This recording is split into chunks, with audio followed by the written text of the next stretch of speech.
আমার কাছে খুবই দুঃখজনক লাগছে। কোন দেশে আমরা বাস করি একবার চিন্তা করে। এইটা হইলো আমাদের এই পারে একটা নতুন বাজার হইতাছে, আর ওই পারে হইলো কাকাইলসো বাজার, আর এই পারে একটা নতুন বাজার হইতাছে। তো আমার একটা জিনিস খুবই খারাপ লাগলো।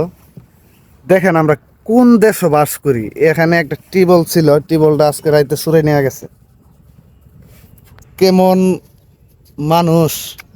হ্যাঁ, আর চিন্তা করেন একটু, আর আমরা কোন দেশে বাস করি। এই যে বাজারটা, এই টিউবওয়েলটা থাকলে অনেক মানুষে এখান থেকে পানি খাইতে পারে, অনেক রোদ থাকে।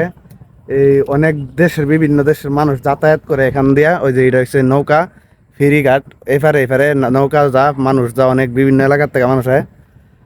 এই যে দেখেন, এইটা আমার কাছে খুবই দুঃখজনক লাগছে। কোন দেশে আমরা বাস করি একবার চিন্তা করে।